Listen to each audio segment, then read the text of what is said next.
Guy, very funny, good friend of mine. Please make it super loud for Sammy Derrick. Let it hear it, guys. Hi everyone. Round of applause to Shiko. She's doing an amazing job. Yes, she is. I know. How can I have a name like Sammy Derrick and I look like I'm a mouth veteran? You know, it's a bit confusing, huh? But it's meant to warn people off, you know. And here's the thing, my parents didn't think through giving me my name because Sammy is short for Samuel, which is Hebrew, which means asked from God. Derrick is Old German, which means a strong leader. False advertising, guys, false advertising. That wasn't on me, that was on my parents. They wanted to catfish everyone with my name. Here's the thing, I don't like upsetting people, so I don't take stances on controversial topics. Israel and Palestine, I'm neutral. LGBTQ rights, I'm neutral. But I will say this one thing, cats are better than dogs. I mean, it's just a fact, man. Window or aisle, what would you rather say, the window or the aisle? Aisle, right? Undecided, I'm undecided personally, you know. Pineapple on pizza is awesome. Yeah. Thank you, brother. Everything tastes better with pineapple on it, huh? Huh? Yeah. Yeah, right, bro? Everything tastes better. Yeah. Oh, that's why she's blushing. Oh, man.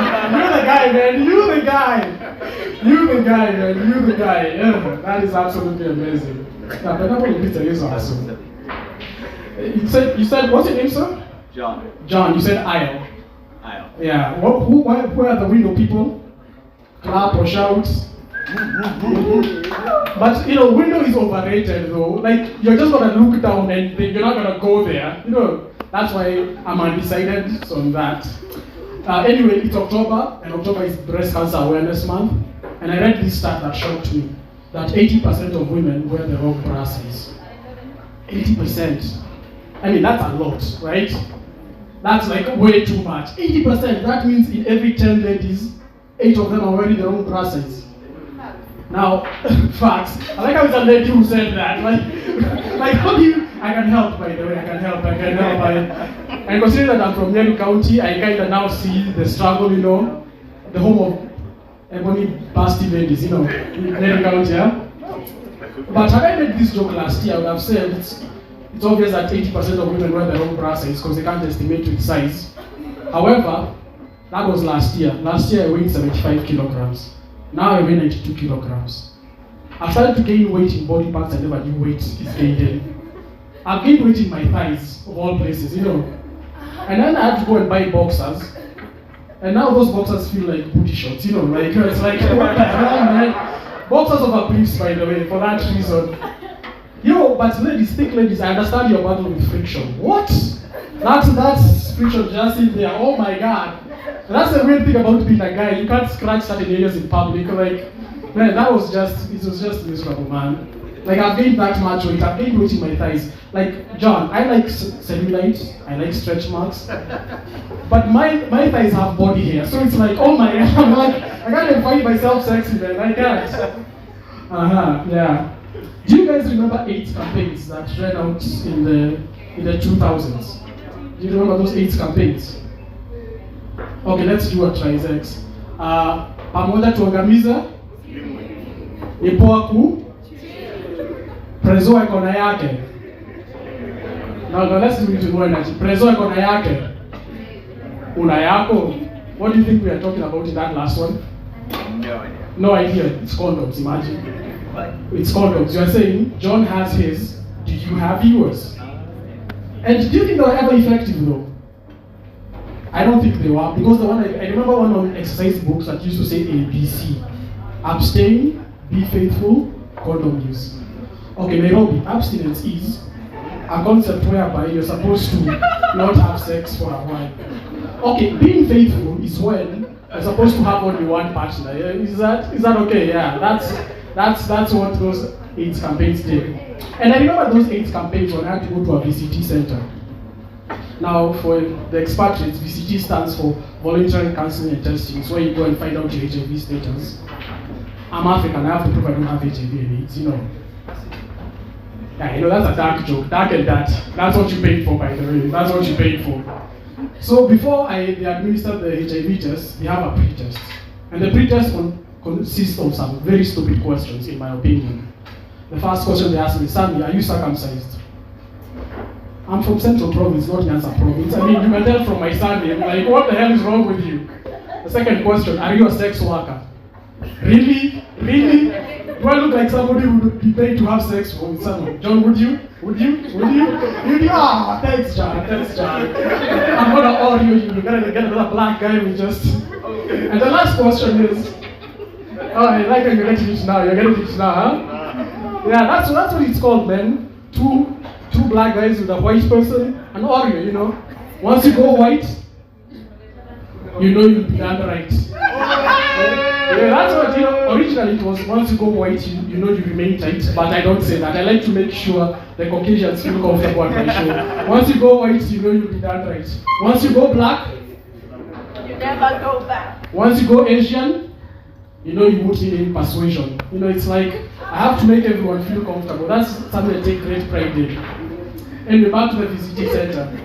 The third and the last question they ask, are you an MSM? Now, in the medical community, MSM stands for men who have sex with men. Why not just say gay, right?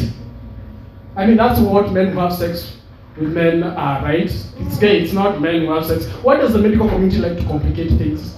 First of all, why are you asking me if I'm gay? I'd be a lot better dressed. Look at my shoes, man. I'm not cool enough to be gay, man. I'm not. But thank you for considering the question. It was nice, it was flattering.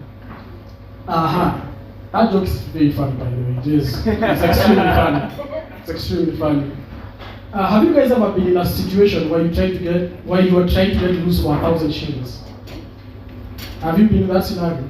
You were trying to get loose for 1,000 shillings? Yep. I was in that scenario, but I was in Uganda.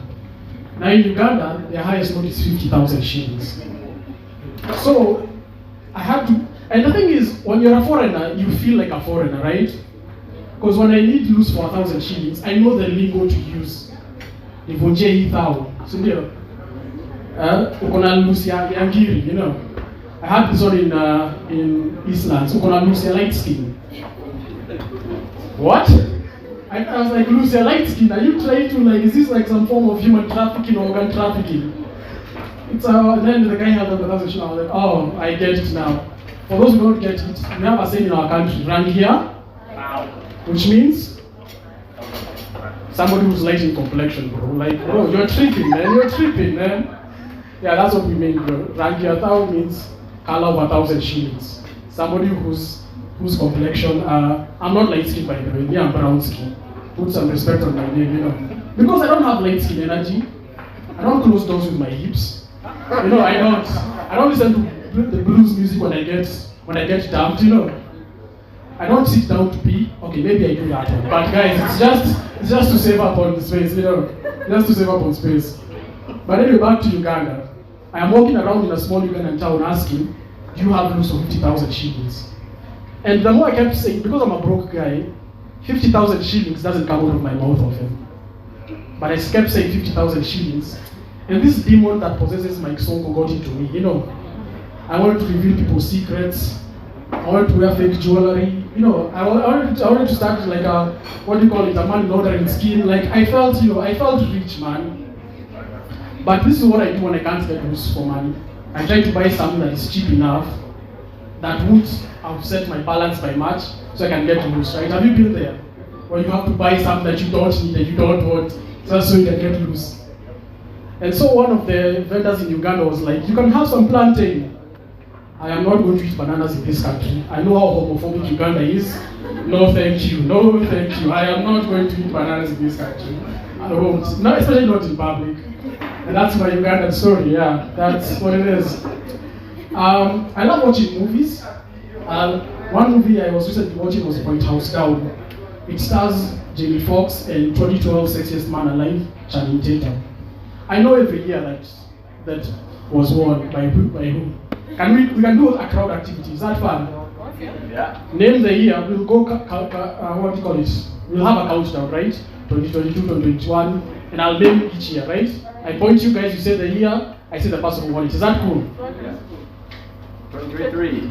Not yet announced. 2022. Chris Evans. 2021. Paul Rudd. 2020. Michael B. Jordan. 2019. 2019, that would be John Legend. 2018. 2018, Idris Elba. 17. Blake Shelton. 16. Dwayne The Rock Johnson. Keep going, let's keep going, let's do this, guys, come on. Come on, let's keep going. David Beckham. Huh? No, let's go systematically. 205 is Matthew McConaughey, but please, we can keep going. Matthew McConaughey. Yeah, let's go systematically. We are 20? 14. 2014, Chris Hemsworth. 13. Adam Levine. 12. Channing Tatum. 11. Bradley Cooper. 10.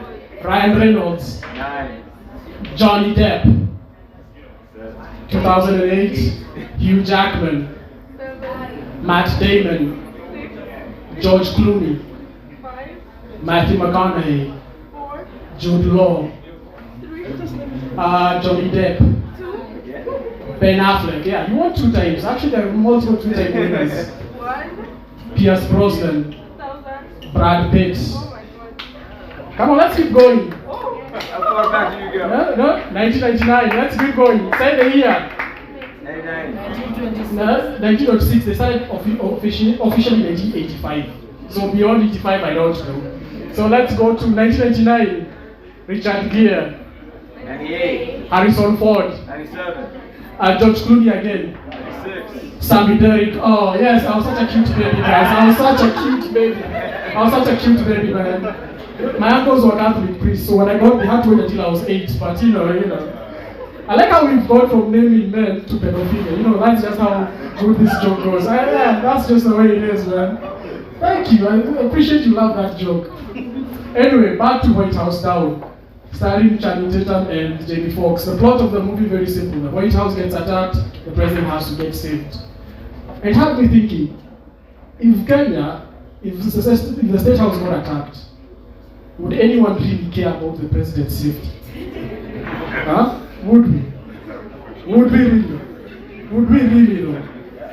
I mean, I thought at first that the only reason we should care is because this would go from an action movie to a horror movie. Regarding Gachagua could end up being the president, right? So let's care please. Let's hope that never happens.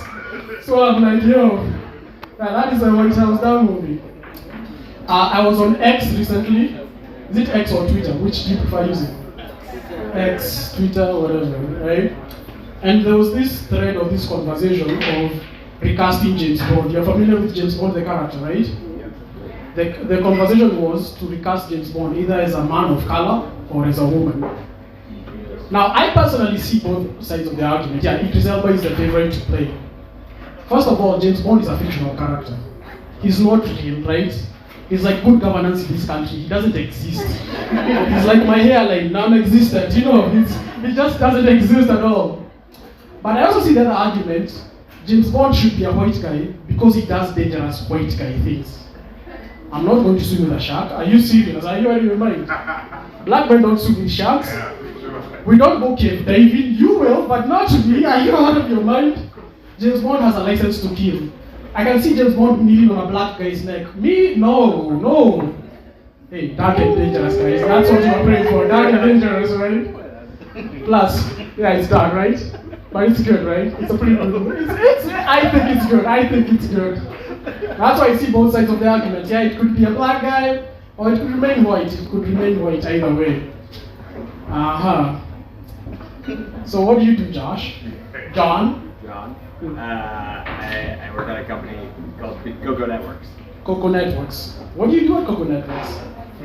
Business operations. Business operations. I like how vague that sounds. But it's, yeah, welcome. How long have you been in Kenya? 6 weeks most recently. 6 weeks. Wow.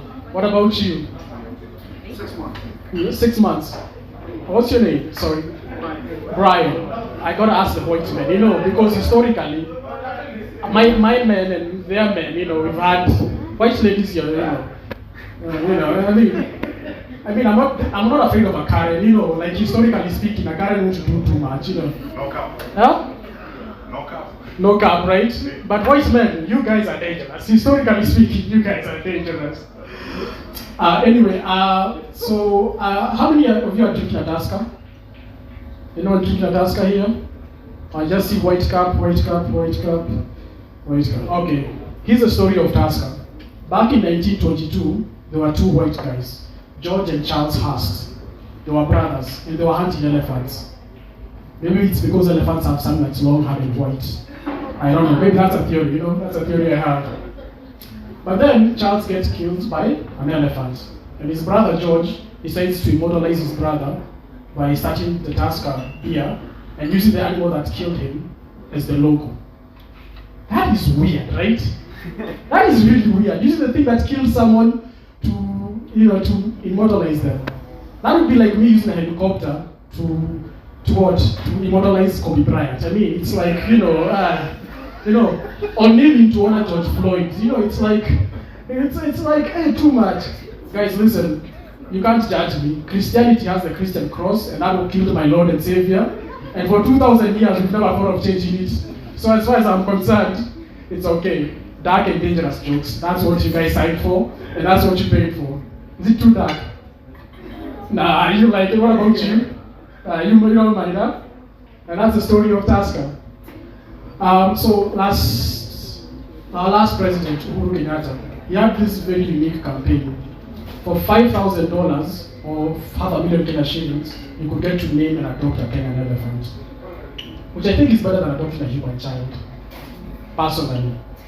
And here are my reasons. One, elephants are very intelligent. Second largest brain in the animal kingdom. I can't say that for most children, objectively speaking. Elephants don't have natural predators. I can't say that for most children either. I just can't. Guys, relax. I'm a comedian, not a Catholic priest. Okay, relax. And lastly, you can be an African American dad with an African elephant. You don't have to be present in its life and to become a comedian. It's an all-round thing. You don't have to, right? Anyway, something else about me. Between the ages of 14 and 22, I was a born-again Christian. And I used to love the Bible and its stories, For example, in 1 Samuel chapter 18, verse 25, King Saul asked David for 100 foreskins in exchange for his daughter's hand in marriage. I repeat that. He asked for 100 foreskins in exchange for his daughter's hand in marriage. Yeah, foreskins. But David was so gangster, he brought back 200. I'm like, oh my God, who had to count all those foreskins? I can imagine. I remember when I had one, it used to smell, 1, 2, 3. Ew, man, ew. The Bible is so interesting. Do you know that people use foreskins for skin grafting in plastic surgery? Are you circumcised? So you're American, huh? 71% of American men are circumcised. In Kenya, it's 91. Why do I know these things, man? Why do I know these things? But if you had asked for clitorises, that would have been a different story. Even I can find 100 clitorises easily. Unless I'm in Northeastern Province, or Marsabit. Yeah, that's an FGM joke. No? I'll cut it out. Forget about it. How many of you like me so far? Clap for me if you like me. How many don't like me? Boom, as long as you can at the count of 3. 1, 2, 3. Oh, you guys love me for this. You love my dark jokes. Thank you, guys. You're feeling the emptiness I have inside. Thank you. Okay, what else do I have for you? Oh, William Ruto. How do you feel about the Ruto presidency? You're not feeling it either way. William Ruto has done 3 things that have stood out to me. The first one, ever since he got into office, he's been spending twice as much as Uhuru Kenyatta. And I thought Uhuru Kenyatta was a drunk one. I mean, bro, like, what is happening? Second, his administration is very pro-environment conservation. And that's why they're introducing electric vehicles in the country. I'm sure you've seen electric buses and motorbikes. But the thing is, William Ruto has been linked to the cartels that destroyed KPLC. So the guy that won KPLC is introducing electric buses. I guess you could say it's shocking. Huh? That joke, but I love it. And the third thing is that has stood out to me that he's done so far is he has introduced the 1.5% on housing levy. Is it 1.5 or is it 3%? 1.5, huh? I mean, asking Kenyans to donate a fraction of their income to housing is like asking a fat guy like me to become a vegetarian. I mean, it's not gonna work, bro. It's not gonna work. But he has done this thing where he's trying to introduce ways to curb unemployment in Kenya. And he's going to do this in 3 phases. Mambo Lima? The first one is, of course, affordable housing. The second one is building market values in every ward in the country. Because Kenya is an agricultural economy, we can go there and sell our produce, right? The third thing is legalizing homosexuality and prostitution. Yes, thank you, Ruto, thank you. Okay, seriously, what is he going to do with that phrase? He's going to introduce an ICT hub in every ward in the country. But then, he's the same guy that promised laptops and then gave wheelbarrows. Like, what does he mean by an ICT hub, honestly? Oh, you guys voted for him, my bad. I never voted, so my bad. One last thing, there's this conversation taking place internationally that Europeans should return the artifacts that were taken during colonization back to their home countries. How many agree with that? You agree with that? What artifact do you want them to specifically return? I don't know if it's Yeah, exactly. But Listen, You know, in West Africa, they took a lot of literature stuff. Yeah. So they need to return those. You need to return them back. Now that's true, but I don't think the average African or the average Kenyan cares about those artifacts. They just generally don't. You think I'm going to spend 400 shillings to look at an artifact? I could get my dick sucked at something and joy for 400 shillings. Do you seriously expect me to look at a mask or a spear that was used in 1875? Anyway, guys, that has been my time. You guys were awesome. Thank you for laughing my dark jokes. Thank you so very much. Welcome back, Chico. Sammy Derek, guys.